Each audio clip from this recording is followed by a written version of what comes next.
Stars with Melinda the main character and Vic her husband. They also have a 6-year-old daughter named Trixie. Melinda is a sex addict and she wants to live her life in her own way. That's why she has affairs with many men, and she doesn't care who is thinking what about her. So she does all this in front of her husband Vic. Vic does not like all totally, but he pretends that he doesn't care, plus, he knows that he cannot do anything about it. One day Melinda and Vic go to a party, so Vic invites Trixie's babysitter to stay with her. After which Melinda and Vic arrive at their friend's house to party, where Melinda's friend Joe is also there. Both of them are also having an affair, and Vic knows this because we see it when Joe and Melinda are making out by the pool, and Vic is watching from the window. Mary tells Vic that Melinda had asked her to invite Joe to the party, and she adds that she thinks Melinda and Joe are not just friends, they are more than that, but Vic avoids all these things. Melinda sings a song for Joe later. Vic comes to meet Joe, and he tells Joe that some time ago Melinda used to have a friend by the name Martin, and he used to roam around with Melinda all day long. They were good friends, but he did not like that guy, so he killed him, and Melinda does not know anything about it. Vic threatens Joe and says that if he ever see him near Melinda he will kill him. Joe is so scared by his words that's why he leaves the party, but Melinda had seen both of them talking. She feels that Vic has said something to him which made him run away, because after talking to Vic Joe was talking very strangely. Melinda asks Vic about this, but Vic says that he did not say anything to Joe, but Melinda does not believe him.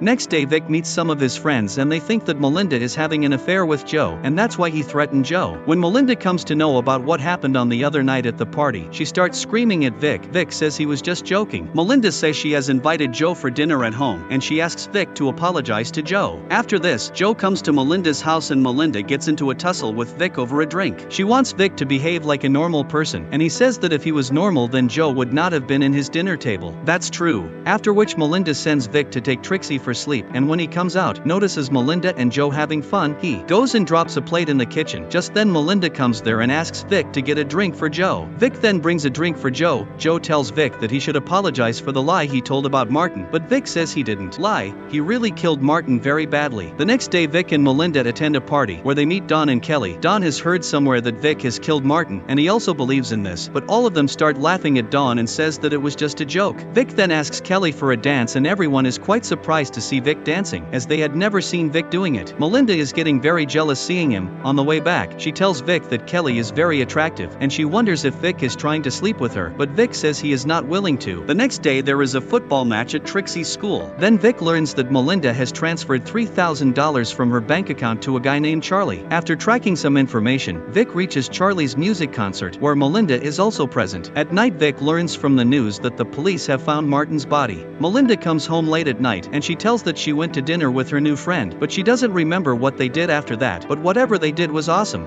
Vic tells Melinda that the police have found Martin's body, which leaves Melinda upset, because Martin was her best friend and Melinda thinks Vic might have killed him. The next day Vic arrives at Charlie's show with his friend Grant. Vic says to his friend that Charlie gives Melinda music lessons, and he also meets Charlie. Charlie doesn't know who Vic is though. At night Melinda does not come home and Vic spends the whole time wondering what Charlie and Melinda must be doing. There is only one thing going on in his mind. The next morning Melinda comes home and they get into an argument. Vic basically wants to know where she was and what she did, but Melinda doesn't tell him anything. She knew what Vic wanted to know from her. That's why she says if he wants to know what has happened between them then he should check by himself. Vic wants Melinda to stop meeting Charlie, but she doesn't listen to him. Melinda invites Charlie to her friend's pool party, and then she introduces Charlie to Vic and other friends. Charlie thinks that he has seen Vic somewhere, but he does not remember. At night Vic is looking for Melinda. Mary tells that she has seen Melinda at the top of the stairs. Vic goes upstairs to check when Charlie and Melinda are sneaking out of a room. Then after which they have a pool party and Vic is watching his wife having fun with Charlie. Melinda gets closer to Charlie to make Vic jealous. It starts raining and everyone comes inside. Melinda sees that Charlie is not inside, and when she comes out looking for him she sees that Charlie's body is floating in the pool, and she screams. After this everyone gets him out, but not properly. Then Vic gives him CPR, but by then he is already dead. After this, the police interrogate everyone. They think that Charlie's death is due to drowning because of intoxication, but Melinda accuses Vic that he has killed Charlie, and after which the officer interrogates Vic. The officer asks him whether he thinks his wife and Charlie were having an affair, because his wife is accusing him. Vic says he didn't do anything, and he doesn't understand why his wife feels that he has killed Charlie. And she's right, actually Vic is the one who killed Charlie, so Melinda hires a detective named David to find out the truth, and he spies on Vic, but Vic gets to know that there is someone who is following him. While Kelly comes to visit Vic at school, she tells Vic that her husband Don thinks he killed Charlie, and he wants to meet Melinda so that he can talk to her about his theory regarding the incident. Vic invites Kelly and Don to dinner. At night Vic says Don to stop stop telling people that he killed Charlie because by this he is spoiling both his and Kelly's reputation at school. Don asks Vic who he thinks might have killed Charlie. Vic says that he died due to a pool accident. Don even dares Vic to a lie detector test, and Vic accepts the challenge. The next day when Vic is leaving, he sees the car that was following him is parked in front of a restaurant. There are also some cameras in it. When Vic goes inside, Melinda is sitting with David, and Melinda reveals that David is a psychotherapist, but Vic doesn't believe her. He asks David for his card but he does not have it, and Vic understands that he is not a therapist but a detective. Later it is revealed from Melinda's bank account that someone were hired by Don at the behest of Melinda to spy on him. Then Vic warns Don to stop what he is doing. One day Vic sees a guy going with Melinda whose name is Tony. At night Vic overhears Melinda talking to Tony, the two of them talking about moving to Brazil. The next day Tony comes to Vic's house for lunch. Melinda tells Vic that Tony was the first American with whom she get intimated. Tony feels a little uncomfortable, but Melinda says he doesn't need to think much because her husband doesn't care. Tony stays until late night and he goes upstairs with Melinda. The next day Vic meets Tony again. He says Melinda has got a building site and she is calling him there to show him, and he also tells that when they were dating they often went there for hiking. Tony feels a bit awkward and tries to call Melinda but there is no network. After which Vic reaches the jungle. Vic kills Tony, then drowns his body in the lake and keeps her wallet with him. When he reaches home, Trixie tells him that they are going for a picnic. Coincidentally, the place is the same where Vic killed Tony. After they reach, they talk and Melinda is wondering why Vic is the only man who chose to stay with her. Vic is also wondering why, then gives her a gift in which there are many photos of Melinda which Vic has taken and Melinda would not have known about it. Trixie is near the lake when Nick tells her to stay away from the lake. He notices Tony's body is not completely submerged. His clothes and hands are visible outside. On the way back when Melinda remembers that she has forgotten her scarf, Vic says he will come in the next day morning for it. After which the next day Vic comes to that place to hide Tony's body. On the other hand, Melinda comes to the lab looking for Vic and finds Tony's wallet in a box, and she understands that Vic has killed Tony. After this Melinda goes and packs hers and Trixie's belongings, but Trixie doesn't want to go, as she wants to stay with her father, also with her mother. So she takes the bag and throws it in the pool, and says they are not going anywhere. On the other hand, Vic tries to dispose of Tony's body, but then Don comes there and he sees Tony's body. Don runs away and Vic follows him. Don is overjoyed by his discovery, as he was always claiming that he is right about Vic being a murderer, and tries to message Kelly, his wife, to give her the news, but her phone falls. Just then Vic suddenly comes in front of his car. To save Vic, Don swerves the car and falls off the cliff into the water and dies. Vic comes home and Melinda is waiting for him. She knows everything but doesn't tell him anything other than a smile. Then Melinda burns Tony's IDs and belongings.